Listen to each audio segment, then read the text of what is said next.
تو آج وہی چپراسی کابینہ کا حصہ ہے اور اس پہ بھی بات کریں گے ہم آگے چل کے. پھر میں نے ایک مریم کا کلپ رکھا ہے. مریم نے ہٹیاں بالا میں ایک انتخابی مہم سے خطاب کرتے ہوئے کیا کہا.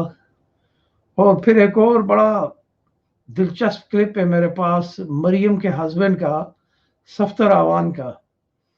وہ مظفر آباد میں ایک دربار ہے سائیں سیلی سرکار، اس کے اوپر وہ دعا کر رہی ہیں، اور وہ دعا کر کیا رہے ہیں اور کس انداز میں کر رہے ہیں، یہ بھی بڑا دلچسپ کلپ ہے. اس کے اوپر بھی ہم بات کریں گے. اور پھر ایک ایسا آزاد کشمیر کے اندر ایک ایسا گروہ بھی ہے جو الیکشن کے خلاف احتجاج کر رہا ہے کہ جی یہ الیکشن جو ہیں یہ نہیں ہونے چاہیے. کیا سچ ہے کیا جھوٹ ہے. تو آئیے ناظرین، سب سے پہلے وزیر اعظم پاکستان عمران خان صاحب کا کلپ سنتے ہیں، اور پھر اس کے اوپر میں بات کروں گا کہ خان صاحب کا جو فرمان ہے وہ ہے کیا اور حقیقت میں ہے کیا. آئیے یہ کلپ سنتے ہیں اور اس کے بعد میں اس کے اوپر بات کروں گا. بسم اللہ الرحمن الرحیم. ایاک نعبد و ایاک نستعین. آج میرے یہاں آنے کا مقصد دنیا کو ایک پیغام دینا ہے کہ دنیا نے کشمیر کے لوگوں سے 1948 میں ایک وعدہ کیا تھا. یونائٹڈ نیشنز کی سیکیورٹی کاؤنسل کی ریزولوشنز کے مطابق کشمیر کے لوگوں کو حق ملنا تھا اپنے مستقبل کا فیصلہ کرنے کے لیے. تو آج میں یہاں آیا ہوں سب سے پہلے تو دنیا کو یاد کرانا کہ وہ جو حق دیا گیا تھا کشمیر کے لوگوں کو وہ وعدہ پورا نہیں ہوا. اس لیے میں نے جو پہلے آپ سے نریندر مودی میں نے کوشش کی تھی آتے ساتھ ہی کہ ہم اپنے تعلقات ٹھیک کریں اور کشمیر کا مسئلہ حل کریں ڈائیلاگ کے ذریعے، یونائٹڈ نیشنز کی ریزولوشن کے تحت ہم حل کریں. میں پھر سے آپ کو کہہ رہا ہوں کہ اور کوئی دوسرا راستہ نہیں ہے. میں نے جب آپ کو تب کہا تو مجھے سمجھ نہیں آئی، شروع میں مجھے سمجھ نہ آئے کہ یہ کیوں نہیں میرے ساتھ آگے بڑھ رہا ہے، ڈائیلاگ کیوں نہیں کر رہا. پھر جب پلوامہ ہوا اور پلوامہ کے بعد جب بالا کوٹ پہ ہندوستان کے جیٹ نے آگے ہمارے درختوں کو شہید کیا،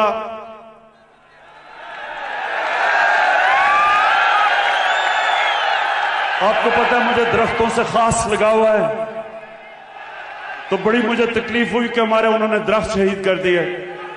لیکن تب ہی مجھے پتا چل گیا کہ یہ امن نہیں چاہتے، یہ دوستی نہیں چاہتے، بلکہ وہ پلوامہ کو استعمال کر رہے تھے اور بالا کوٹ کو الیکشن جیتنے کے لیے. جی ناظرین، یہ آپ نے دیکھا کہ خان صاحب فرما رہے ہیں کہ جی میں آیا ہوں یہاں دنیا کو یہ بتانے کے لیے کہ دنیا نے وعدہ کیا تھا 1948 میں کشمیریوں کے ساتھ اور سیکیورٹی کاؤنسل کی قراردادوں کے اوپر عمل درآمد کیوں نہیں ہوگا. اور پھر انہوں نے کہا جی کہ میں جب آیا تھا تو میں نے مودی کو کہا تھا کہ مذاکرات کریں ہم. اور پھر خان صاحب کا کمال دیکھیں، انہوں نے یہ بھی کہا کہ مجھے شروع میں سمجھ نہیں آیا کہ یہ مذاکرات کے لیے راضی کیوں نہیں ہو رہے. اور پھر آگے چل کے انہوں نے کہا کہ جی پلوامہ کا واقعہ ہوا، اور پلوامہ کا واقعہ جو تھا وہ الیکشن جیتنے کی کوشش تھی یا سازش تھی انڈیا کی. اور پھر خان صاحب نے اس تقریر میں یہ بھی فرمایا کہ میں آپ کی وکالت جو ہے میں نے اقوام متحدہ میں کی ہے، آئندہ بھی کرتا رہوں گا۔ ناظرین، سب سے پہلی بات یہ ہے کہ خان صاحب جب بھی اپنی تقریر کا آغاز کرتے ہیں تو یہ ہمیشہ فرماتے ہیں بسم اللہ الرحمن الرحیم، ایاک نعبد و ایاک نستعین۔ اب یہ آپ کو پتہ ہے کہ اکثر ہمارے سیاسی لیڈر تقریر اور خطاب کا انداز یہی کرتے ہیں، یا حرف عام میں وہ کہتے ہیں نحمدہ و نصلی علی رسول الکریم، اما بعد فاعوذ باللہ من الشیطان الرجیم۔ ناظرین، یہ وہ مسنون طریقہ ہے خطاب کا یا کسی بھی جگہ تقریر کرنے کا جو ایک اسلامی معاشرے یا اسلامی تعلیمات سے ہمیں سکھایا گیا ہے۔ وہ اس لیے کیا جاتا ہے تاکہ اس کے بعد ہم شیطان کی شر سے بھی محفوظ رہیں، اور اللہ نہ کرے کہ ہم کسی بات کے اوپر جھوٹ بولے یا جھوٹ کی پکڑ میں آئے۔ اب خان صاحب نے جو الیکشن شیڈیول ان کا جاری ہوا Azad Kashmir P T I کا، تو خان صاحب کو کہا گیا کہ جی آپ نے 3 جگہوں پہ الیکشن کی ریلی سے آ کے خطاب کرنا ہے، اور پھر اب بعد میں شاید تبدیلی ہو گئی، اب یہ 5 یا 6 جگہوں پہ جائیں گے۔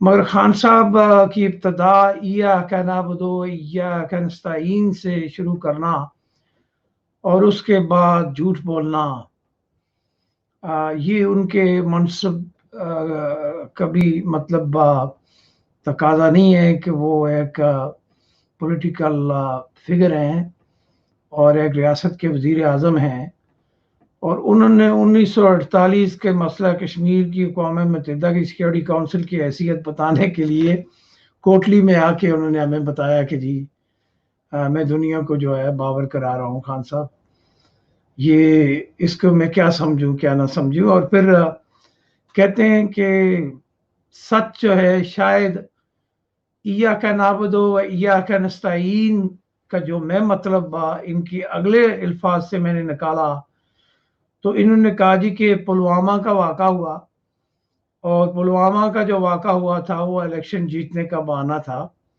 تو خدا نے خود ہی خان صاحب کے منہ سے سچ کہلوا دیا کہ وہ آزاد کشمیر میں خصوصی طور پر جو تشریف لائے کوٹلی میں، انہوں نے خطاب کیا، اور اس خطاب کا مقصد ان کا بھی الیکشن ہی جیتنا ہے۔